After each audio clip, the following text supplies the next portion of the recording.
Paimon's mouth is full of sand! So that's what falling into quicksand feels like? If this was quicksand, we would have struggled to breathe. No. I think this was regular sand, and we didn't sink into it. We fell through it. Into this place. Agreed. In other words, sounds like a you problem, Paimon. Ha, very funny. No, wait, Paimon's the only one. Ha! See? What? I'm the only one with sand in my shoes? Yeah, right.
Whoa! There are monsters here?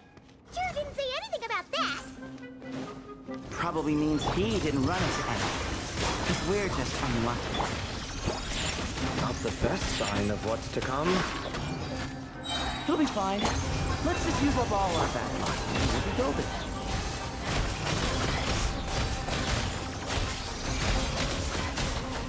It all adds up.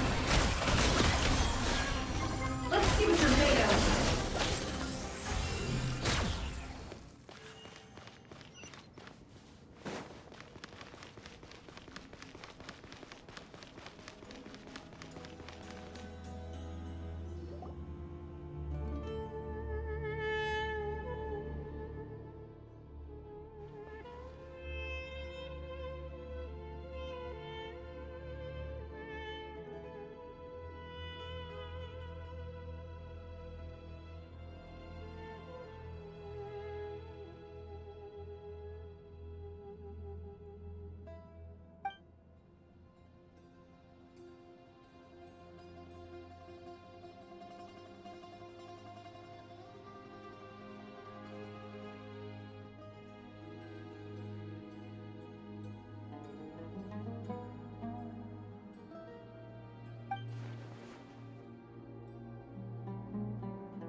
Well, that goes without saying.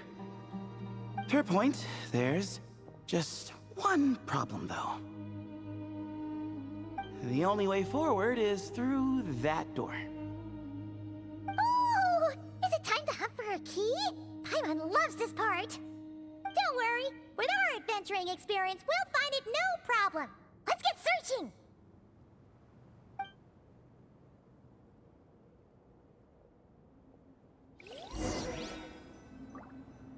Marak, wait!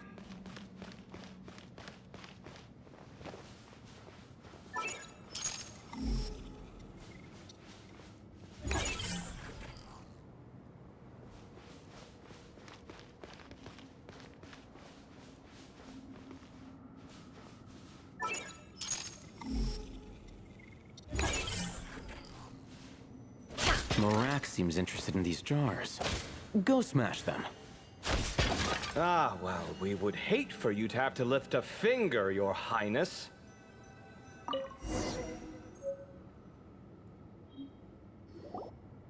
Marak, this isn't really your old home, is it? No idea what that means, but Marak does sound pretty happy. So, mechanical life forms do have the capacity to miss home. A novel discovery. Well, with Marak leading the way, we should be safe, right?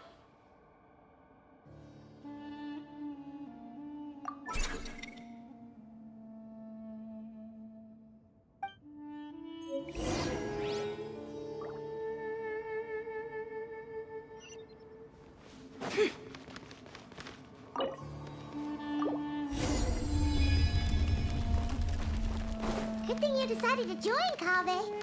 Otherwise, our investigation would have ended at that door. It was nothing that I did. You should thank Marak instead.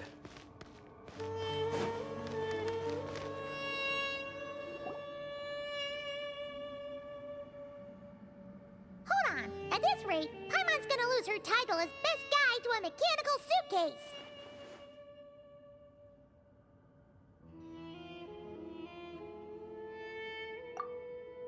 Aw, thanks.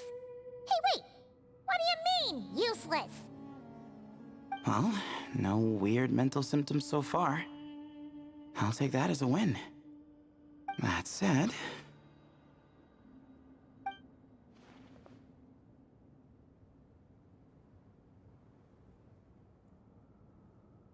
There are 3 doors here. So, we split up. Divide and conquer. Otherwise, this whole thing is in ruins. No pun intended on that last part. I swear. Yeah, that might be our best option. Good idea. And the minute things go south, we go back the way we came. Ooh, this is getting exciting! So, who's teaming up with who? Paimon calls dibs on the Traveler!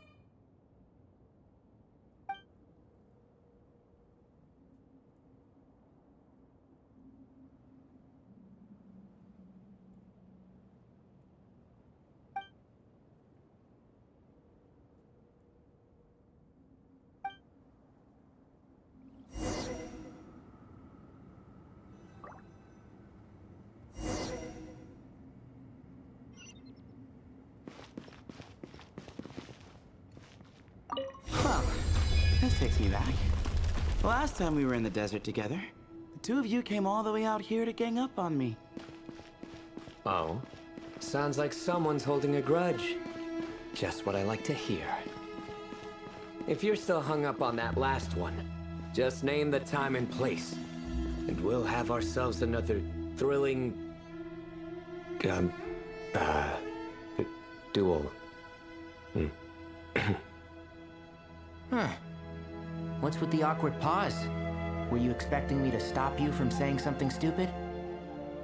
You two can have 1,000 duels for all I care, after we're done here. For now, focus on the task at hand.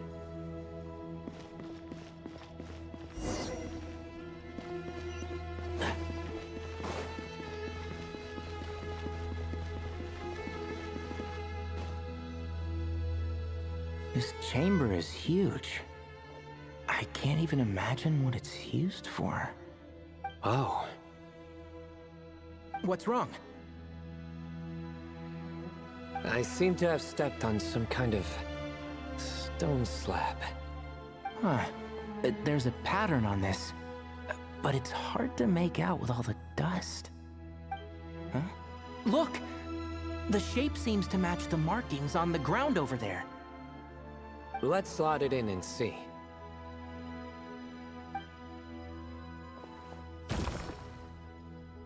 And we have a match. Looks like we need to find the other 3 broken slabs.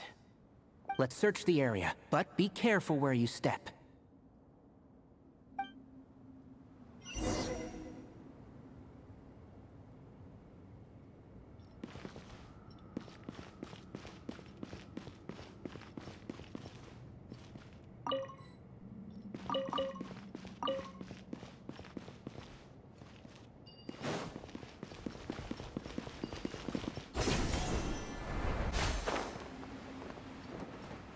Ooh, got one. Ouch, but watch out. The edges are kind of sharp.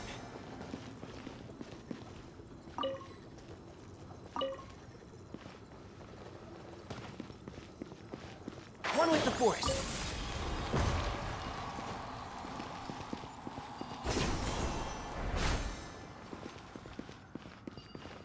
Got the third piece.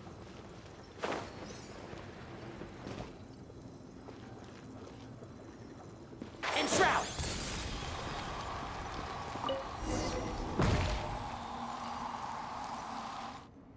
We just need one more.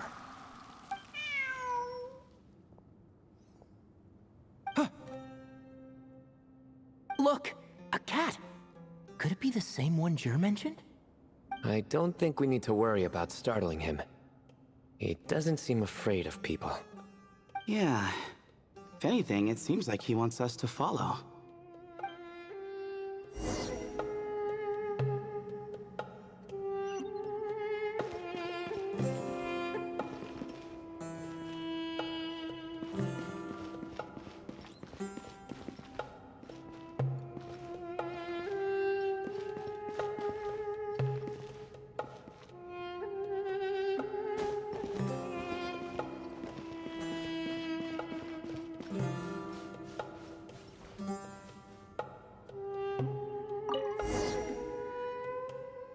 Oh, he led us to the last piece. Who's a good kitty? I never thought I'd hear you say something like that. You've clearly never heard how the professor talks to his tomatoes, then.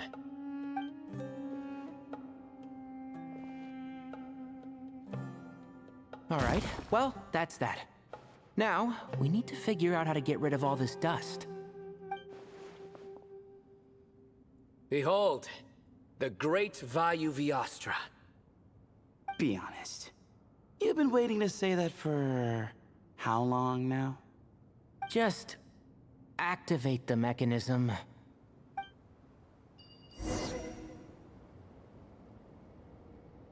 Keep up.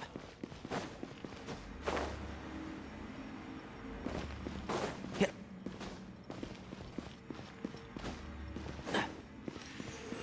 Rah.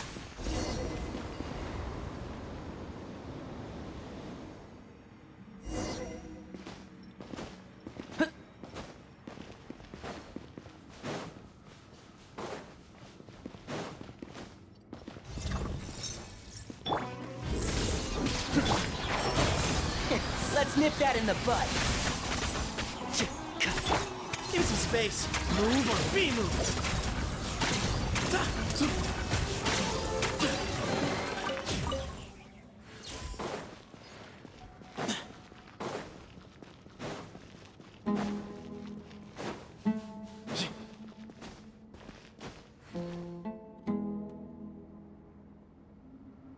Huh.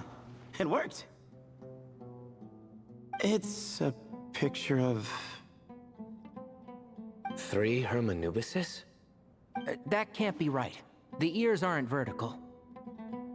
Oh, true. And the looks fall short. My hat is much better looking.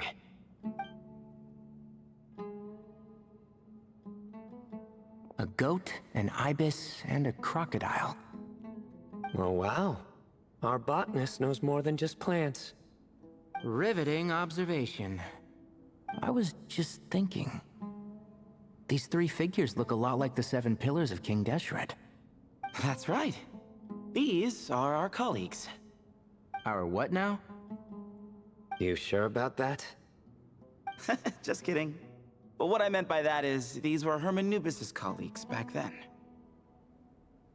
The middle one is the Goat King Hereshef, Minister of Ministers, the god Amun's most trusted chancellor. Records say he was the deputy king of the Desert Sands, chief among the 7 pillars. Someone even more impressive than Hermanubis? I wonder if that ever got his goat. Sorry, couldn't resist.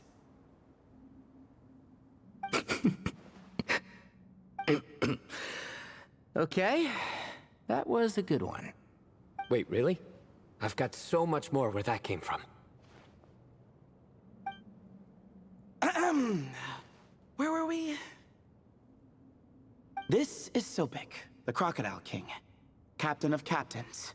As the name suggests, he was a valiant commander and had dominion over all weapons of war. And finally, this is the Ibis King Thoth, scribe of scribes. Your memory's pretty impressive. I bet you're almost as good as me at memorizing cards. A scribe? Did he manage archives then? Like Alhaitham? Wait, that's all Alhaitham does?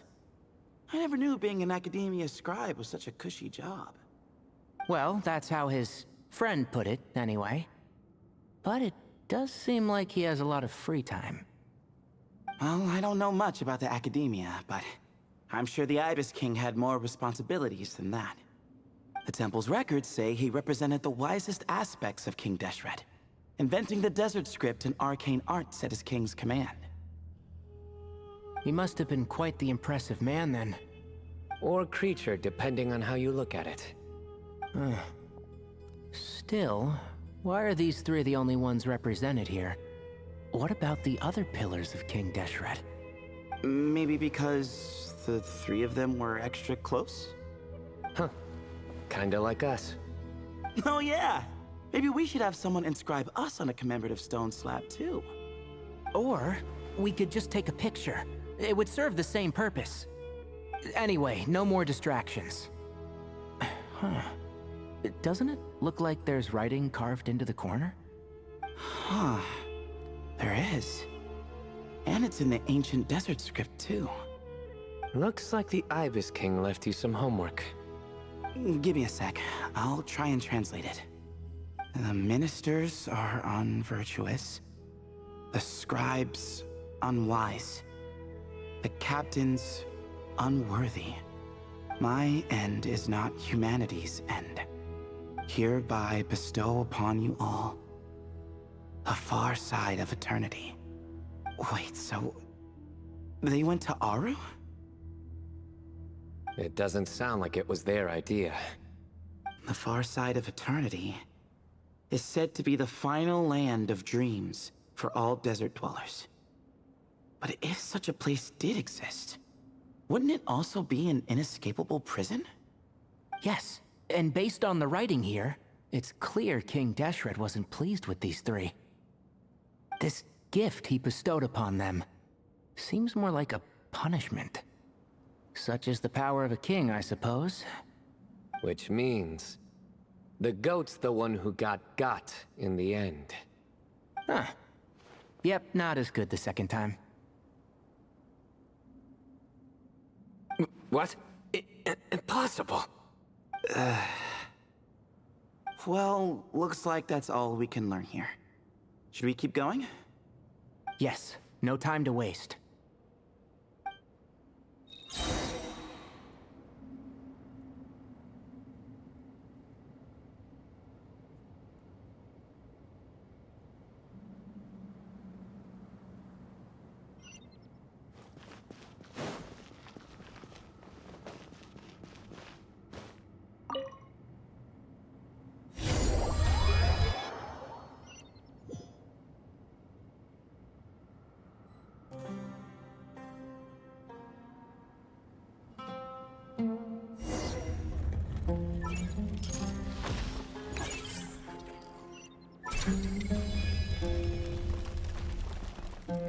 Jeez, who knew a suitcase could be so fast? Marak is nothing like this when it comes to housework. Hey, wait up! A scout's job is to take the lead. Just let Marak figure it out.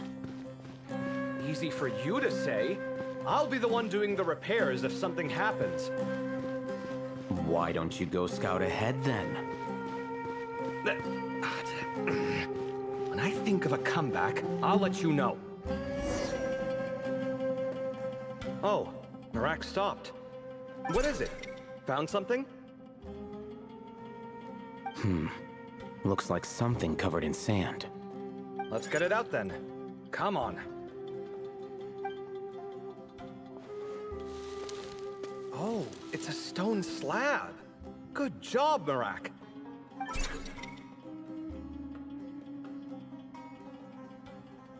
Let's take a look. Huh. Looks like this part of the picture goes over there?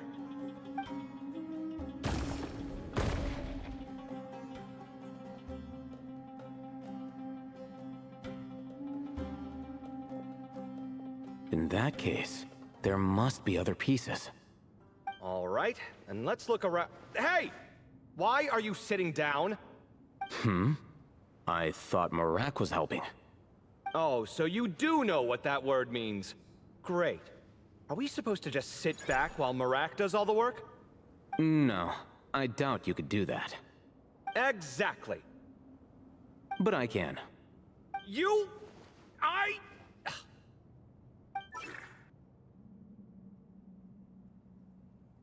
See? It's all coming back to me. How insufferable it is to work with this no-good, do-nothing... We could be more efficient, I agree. I'll work on this piece. You take care of the rest.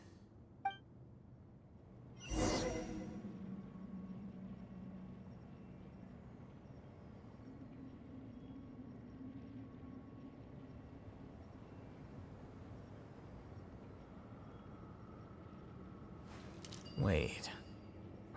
Found one!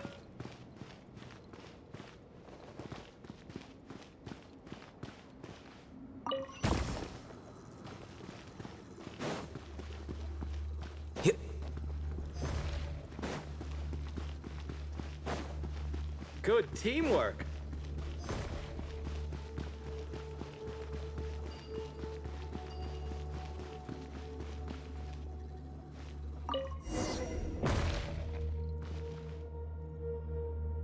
Looks like we found them all. The pieces fit together like a glove.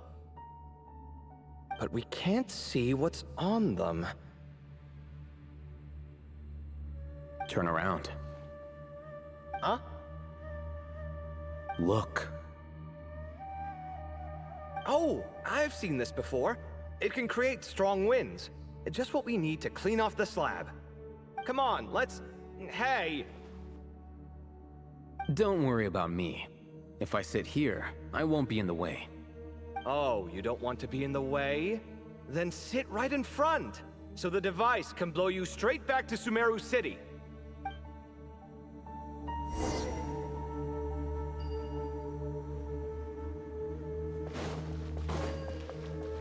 Huh.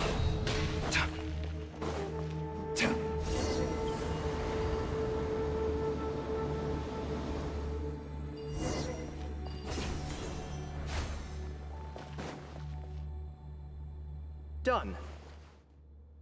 Huh. That's one big cat. And there's a shattered crown. I think it's depicting some kind of story. Look, there's writing too. The Ibis King answered the young noble, granting him the wisdom he sought.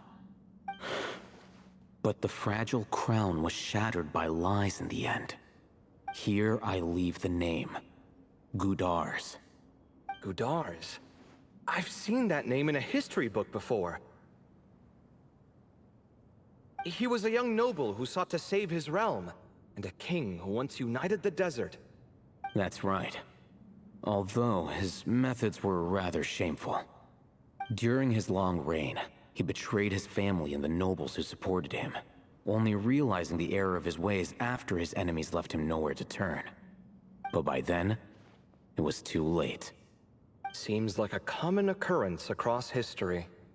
Different people, same mistakes. It's an inevitable pattern, destined to repeat itself.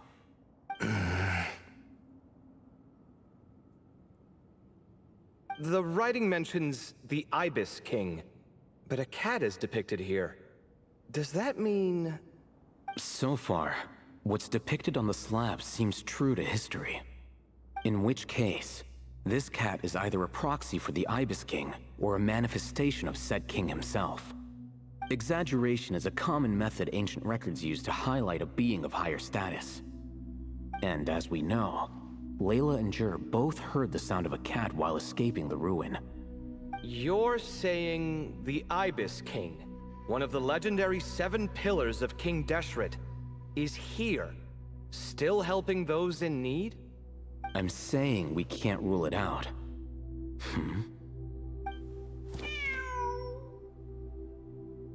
Wait, there it is! The cat!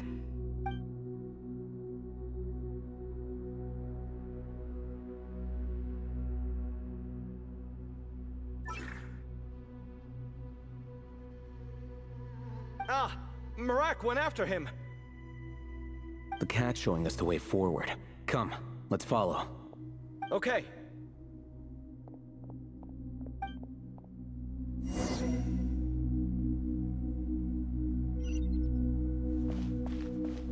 Yeah.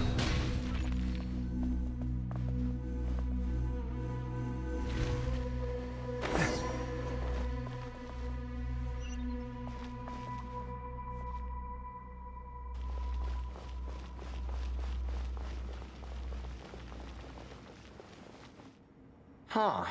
The cat's gone. Yes, but look where he led us. Oh. Another slab. It looks similar to the last one.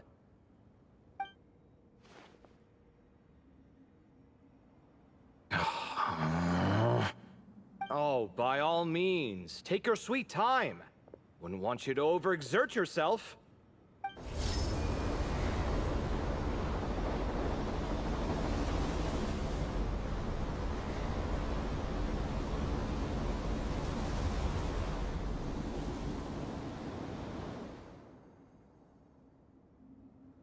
Huh.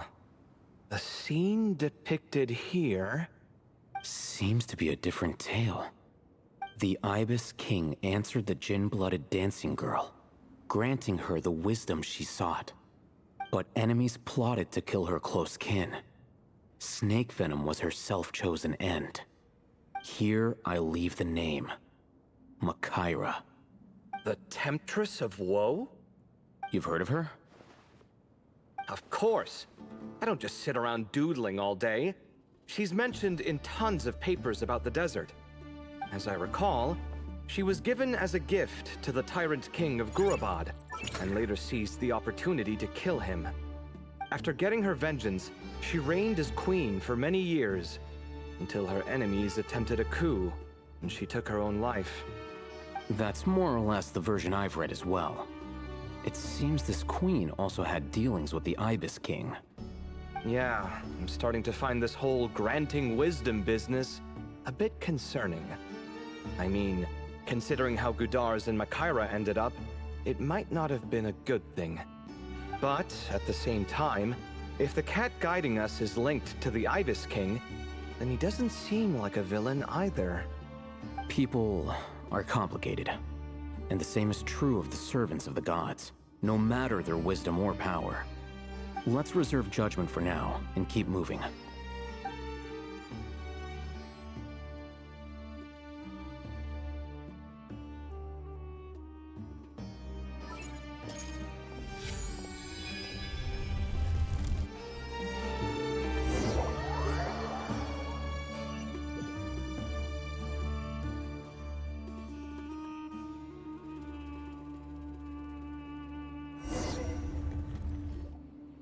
Oh, Paimon meant to ask earlier. Have your memories come back, Layla?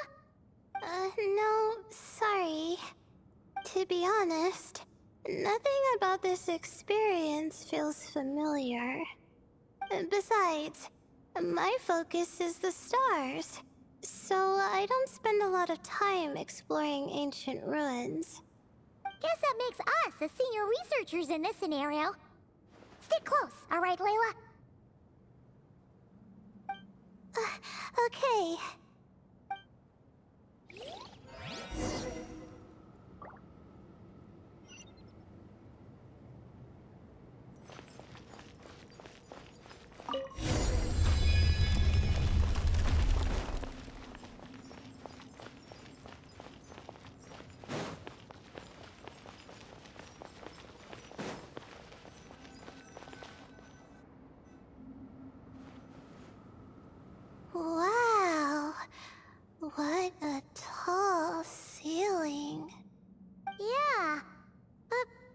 big place. It's so empty. Like no one ever lived here. Sure must have been boring to live in ancient times, staring at ceilings all day. Now that you mention it, I've heard some people used to draw star maps on their vaulted ceilings. Some might even make them transparent to better observe the movement of the stars. It sounds so nice. Stargazing from the comfort of your own home. Wait a second. I think I see something up there.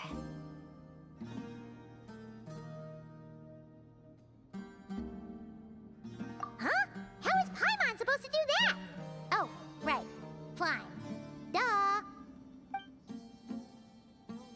Alright. Sit tight, everyone. Adventurer Paimon will be right back.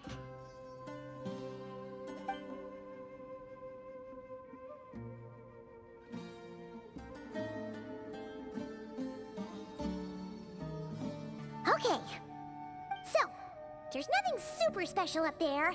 Just a couple of shelves, tables, jars, and scrolls. And a whole bunch of dust, dirt, and sand. You really want to search through all that stuff? Well, when you put it that way... Come on then, let's see what we've got. Paimon's hoping for something super valuable.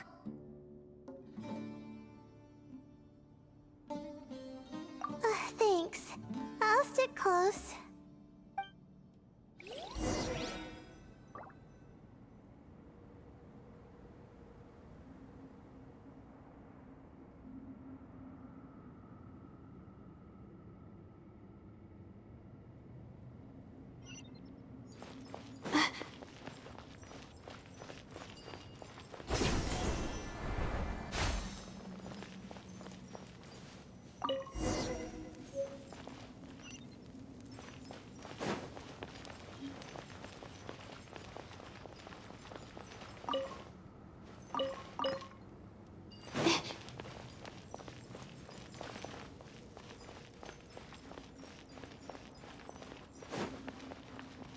My guiding stars!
I think that's everything. Most of the documents are in the ancient desert script, except these ones. These seem old as well, but the handwriting makes them stand out.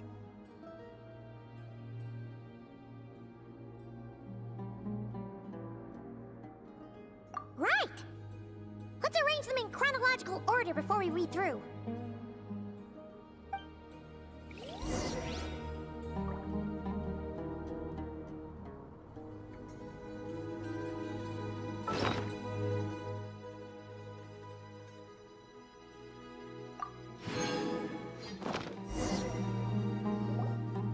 Okay, now let's take a look.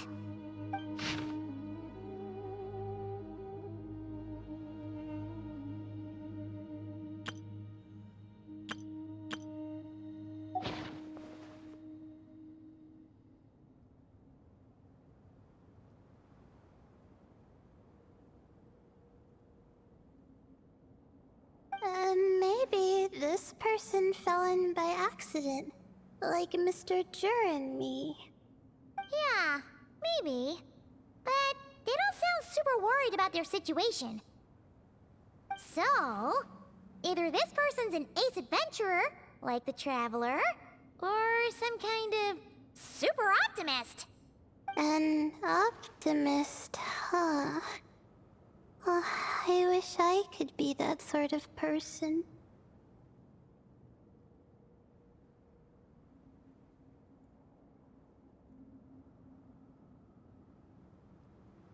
That's right! You're detailed and passionate. Great qualities for an adventuring buddy. This optimist seems super obsessed with exploring every corner of this place. That could have gotten them in big trouble for all we know. Well, I appreciate the compliment.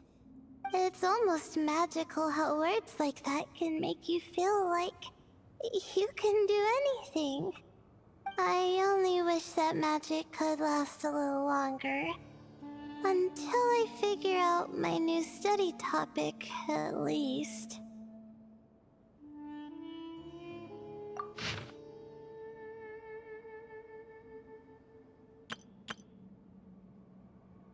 Oh, looks like you were spot on, Paimon. See? Told ya! That's what happens when you don't think things through. And all this talk about seniors and juniors, he was a student just like you, Layla. Whew, he sure talks a big talk for a student, though. You'd think he was some kind of old scholar instead. Huh. What is it? Did Paimon say something wrong? No, not at all. I was just thinking, and this might sound rude, but the way this person speaks is just so... you noticed too. I mean, it's good that he helped treat his companion's wound, but it didn't seem like it was out of kindness. More like he was looking out for his own self-interest, or thought he could get something out of it. I don't know. Maybe I'm reading too much into it.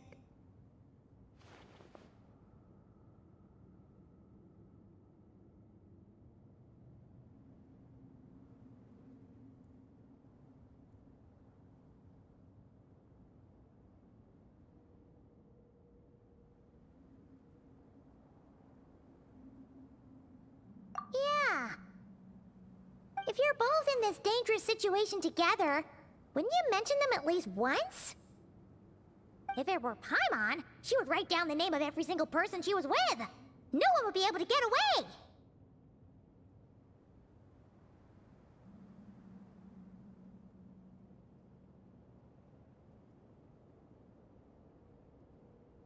Actually, I find Paimon's approach quite sensible. It makes sense from a safety perspective, too. That way, if anyone came to the rescue, the notes would be able to tell them everything they needed to know. Whoa! That's genius-level thinking! Well, I learned that from Madame Farazan, actually. I'm not speaking from personal experience or anything. Oh, no! I'm just a student. It's fine! You taught us something, so you're our teacher. Simple as that. Anyway, from the looks of things, the student who left these notes behind was pretty weird. Let's keep reading.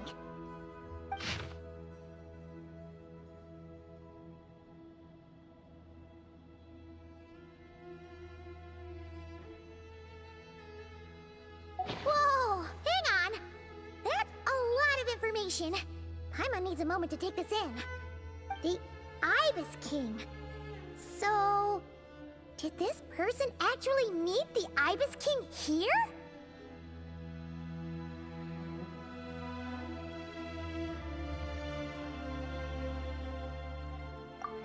Sorry. Who? Jeez, not again! Stop teasing her, Traveler! You know she was asking about Nefer. Anyway, Nepper's, a friend of ours. And she's mentioned the Ibis King before, but not in much detail.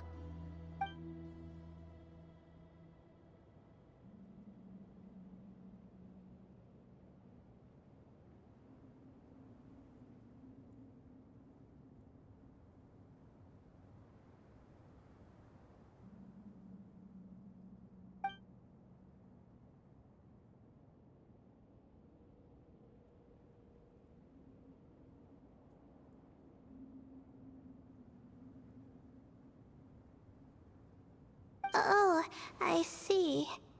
Well, that's not too surprising. Most people in Sumeru know about King Deshret, and most in the academia have at least some knowledge on the Seven Pillars.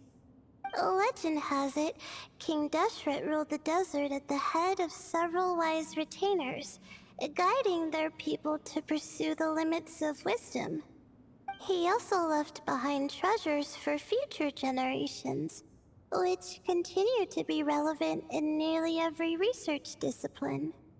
And now, this message indicates this student and his senior were rescued by the Ibis King. But to think it's possible to meet him in a place like this... We don't know when these notes were written, but didn't the Seven Pillars disappear a long time ago?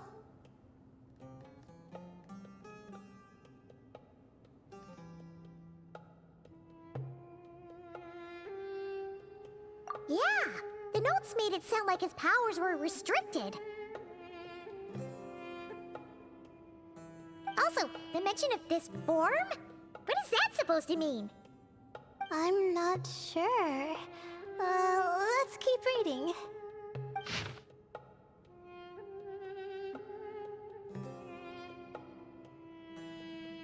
Oh, this is the last page. There's even a signature at the end.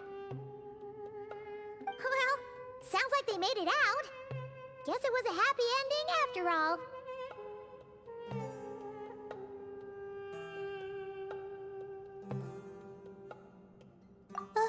Wait, but it says, the Ibis King cannot be trusted.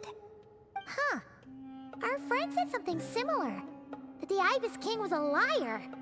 And the notes did make it seem like something wasn't quite right with him. Maybe he wasn't one of the Seven Pillars at all, but some kind of con artist.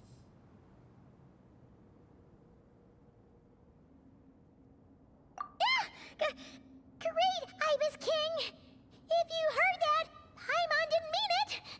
Please forgive her! Don't trap us here! I think Paimon raises a good point. Let's keep our guard up just in case. Alright, I think that's all the clues around here. How about we... Oh! It's Marak! That means Kaveh and the others should be around here, right? Hello? Anyone up there? Can you hear us? Yeah, we can! You know, sound travels just fine in an empty chamber like this. You don't have to shout. Of course, if you're shouting to express your excitement at being reunited, by all means, pretend I never said anything. Yelling like this is kinda exhausting. Come on, let's head back down.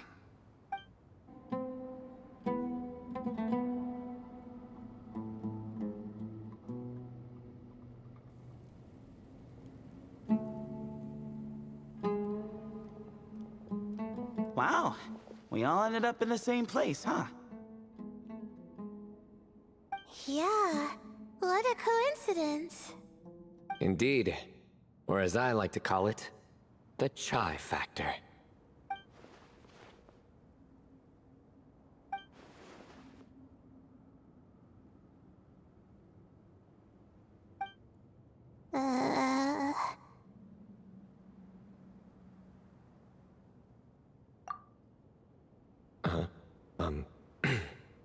No reply?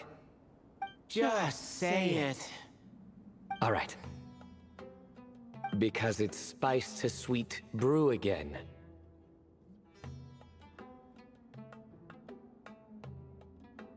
Oh, hey, that's a new version. Oh, wait, what? You've never heard that one?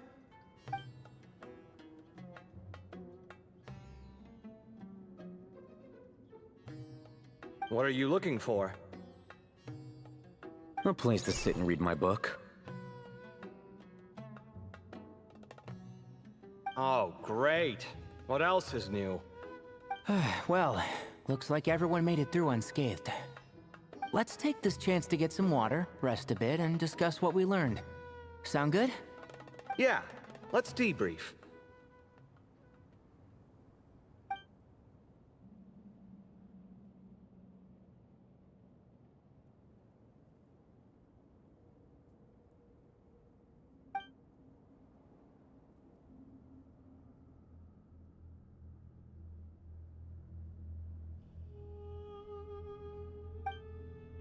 Okay, so we all learned a lot, but it feels like we ended up with even more questions.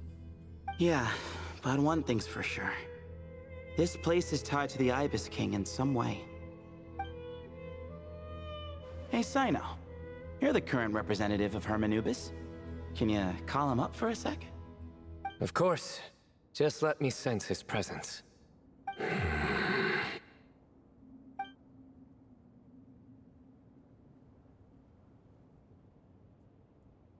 Just kidding. I can't sense him at all.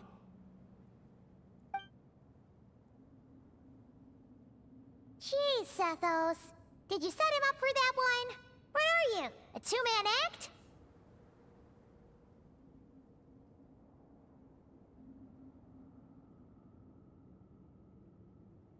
Sorry, Hermanubis isn't like the Ibis King. He can possess me, but I can't talk to him whenever I want. Oh, truly? Does that mean he's gone? Oh, I would have liked to reminisce about old times with him. Ah, the cat! It speaks! Ugh, of course it speaks. In fact, it is not an it at all. You do me a great offense. My apologies.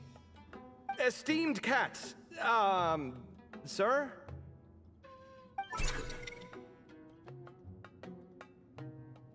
Oh, this little contraption is still here. Contraption? No, this is Marak. Which means you do his assistant a great offense. Huh? Well, I didn't mean... Well, I apologize. I wasn't referring to this Marak, but rather the thing that operates it. King Deshret was quite partial to it. I have forgotten what it was called. It must have had an official name, albeit in the old tongue. Even if I did remember, I would need to translate it into modern language. Ah, it's not important. Marak's a fine name. Even better than the original, if you ask me. Who thought of it? And the remodeling, quite well done indeed.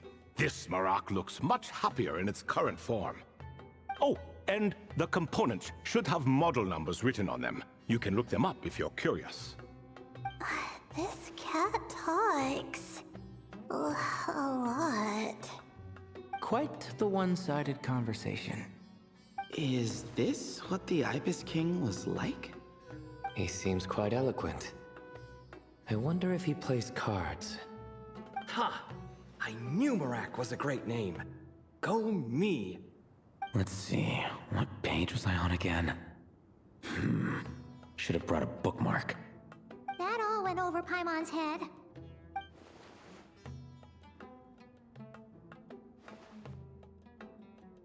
Hello indeed. For you to know my name. Yes, I was not mistaken. You are special among your companions. But you are all guests. It is only proper to invite you in. Come then, this way.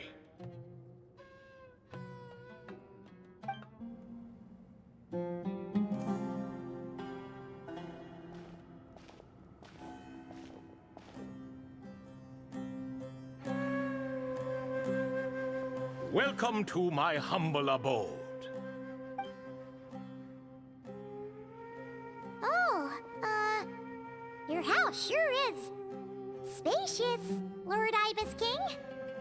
I fear it's not quite what it used to be.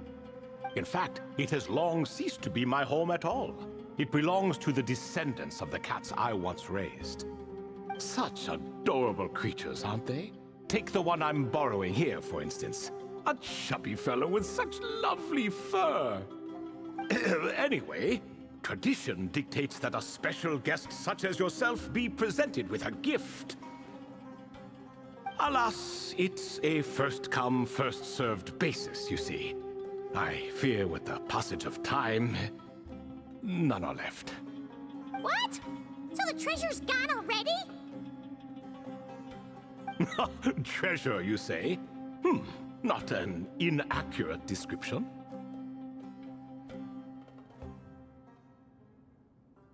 Yes, and no.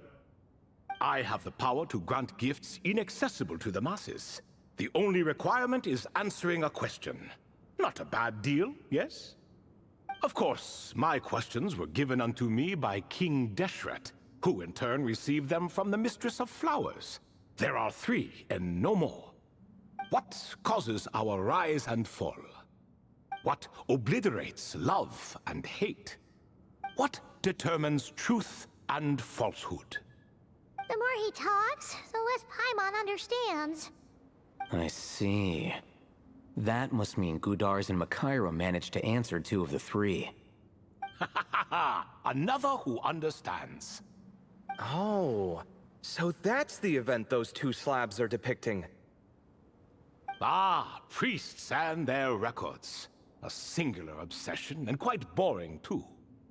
After being imprisoned within Aru, I could, on occasion, take the form of a cat to converse with those around me. But I despised speaking to them.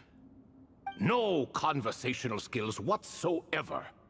Now, humans like you who stumble in here from time to time, you are much more interesting. Hold on! We're getting off topic again. The 3 questions you just mentioned? What are they for, exactly? Ah, that is a story that begins with King Deshret. And we're in for another long one. Nostalgia for the past is common to us all, is it not? And our king, he was such a proud, solemn man in those days. He watched us speak of the present and the future, of the wisdom we possessed or were about to obtain. We were his proud retainers, confident in our belief that, so long as each one of us used our abilities to the fullest, progress was inevitable. Yet, King Deshret's ambition was not destined to be allowed in a closed-off world such as this. So nothing went as planned. In fact, from the beginning, there were signs an outcome of this nature was inevitable. Because although there were 7 pillars, one was forever absent. Al-Ahmar would insist the Dendro Dragon Sovereign was one of us, but the dragon herself rejected that idea. Huh. Like a card you can never seem to draw from your deck. More like a card that was never in the deck to begin with. Alas, that's just who Al-Ahmar was. There was nothing we could do about that. And I always preferred chess to cards. In the end, life grew unbearable for our king. But, of course, those who remain must continue to live on. But subjects like us were less fortunate. After all, the fate of a retainer is decided by the king, including the chance to walk away. So it was then that King Deshret had Kroko, Goti, and I locked up within Aru, where we remain to this day. Krako. Goti? Ah, of course. You're more familiar with their full names. Sobek, the Crocodile King, and Hereshef, the Goat King. And let me tell you, when it comes to chess, Hereshef was a habitual backseat strategist, always spewing nonsense from the sidelines. Well, Sobek was all too quick to take his terrible advice, to the point where I was the one who got accused of cheating. Chess is an exercise in patience. And that man couldn't sit still to save his life. He could never excel at that game. In fact, neither of them were good at chess. Even so, we played together often. And since I was always the winner, we got along quite well. What are you laughing at? Were we not good friends? No one's laughing. Paimon would never. No, not you. It's Goatee. He's laughing for no reason again. Can you not hear him? Ah, right. Of course you can't. The two of them are inside Aru, as am I, so only I can hear them. What is even going on here? Has he, like, started to lose it after being trapped for so long? That does happen to prisoners serving life sentences. Speaking of which, how's Azar doing these days? I doubt he's doing much of anything. Just what I wanted to hear. What is the meaning of this? You doubt my words? I have half a mind to not talk at all. Oh, no. They're not questioning you, Lord Ibis King, just discussing other things. Please, continue. In that case, where were we? Getting to the part about the 3 questions. Hopefully. Ah yes, we're almost there. Before I entered Aru, King Deshret said I could be released from my eternal seal if I chose humans who could provide the correct answers to those 3 questions. The first person who caught my eye was Gudars. I asked him, what causes our rise and fall? He answered, conspiracy and betrayal, for it renders the righteous and wise unable to succeed, and thus nations fall. I found his answer quite interesting, so I bestowed upon him the power to deceive. The second human I chose was Makaira. I asked her, what obliterates love and hate? She said unto me, I have nothing left to lose. Vengeance alone can quench both love and hate. I found this to be another fascinating response, so I granted her the power to be loved. But both of them ended up... Now then, young one, riddle me this. Did their answers point to this fate, or was it the power I bestowed upon them that determined their end? I'm just an observer who doesn't understand their circumstances, so I can't answer. A clever reply. I do not wish to comment either. It is all in the past at this point. My only wish was for their answers to be acknowledged by King Deshret's rules, and bring me one step closer to freedom. As for the final person, her fate remains to be seen, so I will not reveal her name.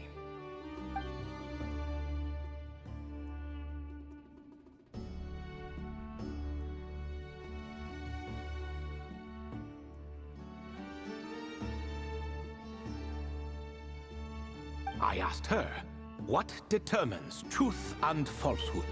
And found her answer quite compelling, so I bestowed upon her a gift to match. As you can see, however, I have not been freed, so it's clear the answer she gave at that time was wrong. But alas, 3 people were chosen and 3 questions were asked. So now all I can do is wait. Wait until her wisdom is in line with the rules set forth by my king. Until she has found the true answer to that question. No wonder there was no 3rd stone slab then.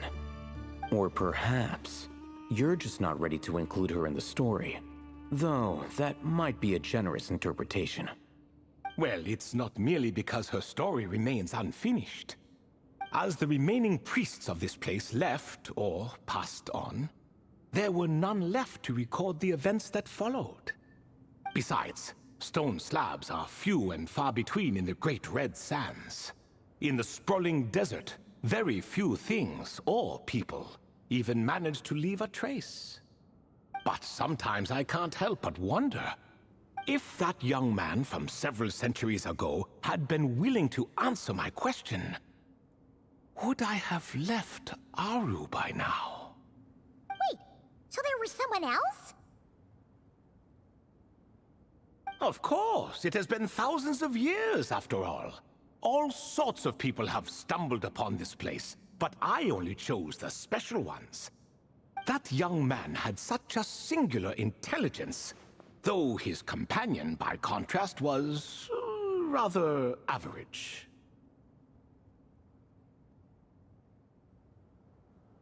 The author of those notes we found? The student named Zandik?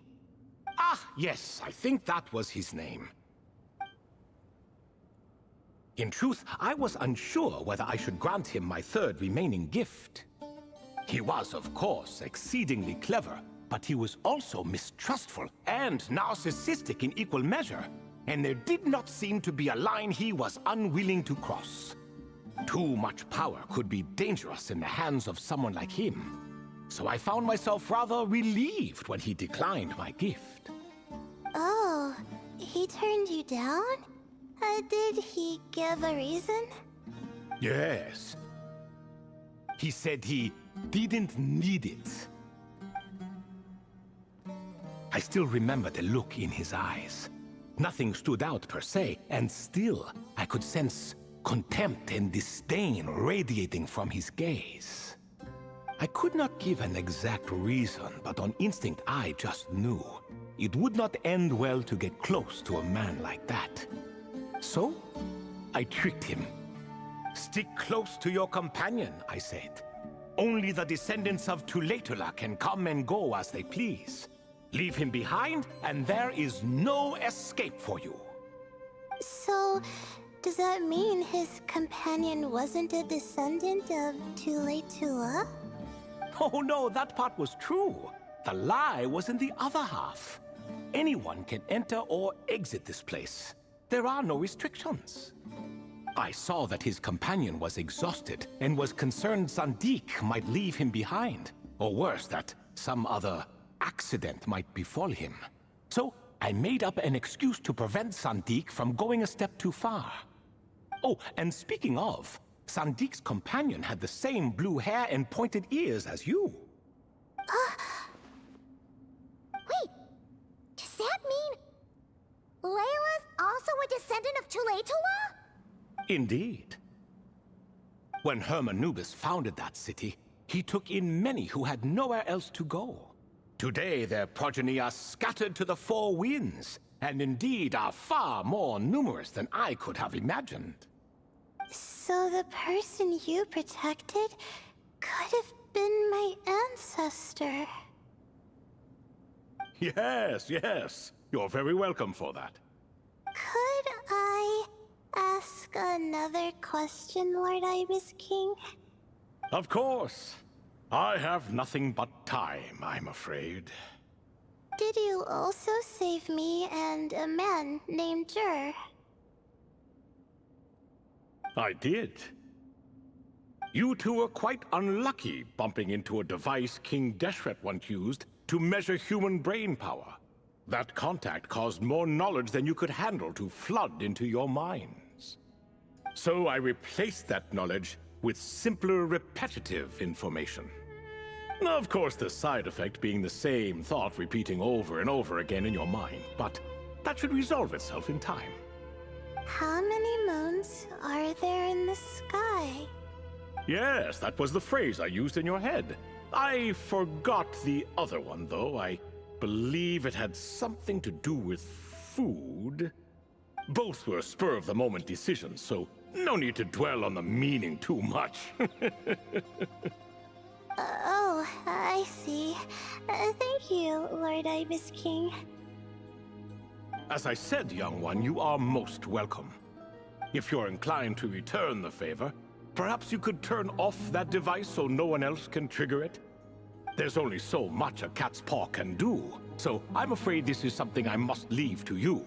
Or Marak, I suppose. Oh, splendid! Another one bites the dust. Such is the fate of things here. Day by day, little by little, the remnants of ages past fade into obscurity. For that reason, the gifts of bygone eras, be they tied to your blood or technological in nature, are not to be revered. They are tools, nothing more. Disrespectful? I simply make the most of what I have. Besides, our king has been gone all these years. What good does it do to revere him now? Oh, are you talking to the Goat King again? No, Croco this time. He's pestering me for another game of chess. Says he wants to even the score. Wishful thinking, if you ask me. If we counted one push-up for every loss, he'd owe me 300,000 by now. Of course, that's just a rough estimate. I've never kept count. It appears that's something you like. Being someone unable to be defeated. I suppose so. All right then. Time for me to extend my winning streak, and for you all to head home.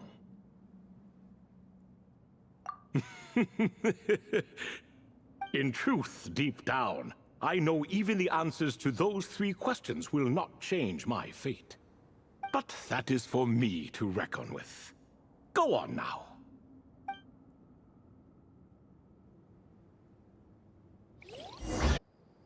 Excuse me. Do you even know what time it is? I've harvested 3 crops of tomatoes while you've been gone. You're exaggerating, Professor. I'm making a point. There's a difference. Sincerest apologies for keeping you waiting, Professor Cyrus.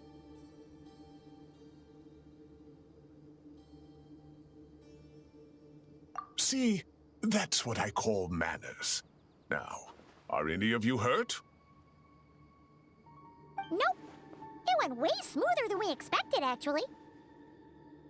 I presume the investigation is complete then. Come, tell me all about it. Oh my, did you luck out? If you've read the work from the Vahumana Dashan, you would know that the Ibis King is, well, let's call it a mixed record. Perhaps he softened up a bit in his old age, and that's why he chose to help you. Or perhaps he just didn't have a good enough reason not to help us. See? Marak agrees. How do you even know that's what Marak meant? That could have just been a happy noise. In any case, there's a lot to be happy about. We figured out what happened to Layla and Jur, and there were some unexpected takeaways too. Yeah, I never expected to learn about my ancestry. I've always thought of myself as just an ordinary student. I never would have even considered something like that could be true. Come to think of it, our ancestors might even have been friends at some point. Huh? You're right. Maybe I should take a trip back home to see if I can find any records about that. Oh, I was just throwing that out there. I wouldn't want you to go to the trouble. It's fine. My advisor gave me a break, and I still have a few days left, so... Oh, wait. My study topic. I haven't made any progress at all. No. I need to focus on that instead. Right. Couldn't you help her, Professor? Huh? No, I could never. Me, you say? I'm from the Spatamar Darshan, and I don't think that Nephis or Zahahadi researched the stars. All I have to offer are my homegrown tomatoes. Although I suppose it's not impossible. I can ask a few old friends to recommend some interesting topics. You really don't have to. It sounds like a lot of work. Hardly. A few passing questions while we water the plants? It's no trouble at all. Thank you so much. Of course. Now it's getting late, and you all must be tired. Let's wrap things up here. Some say desert nights are the sun taking mercy on us after the heat of the day. So, let's leave while she still feels merciful.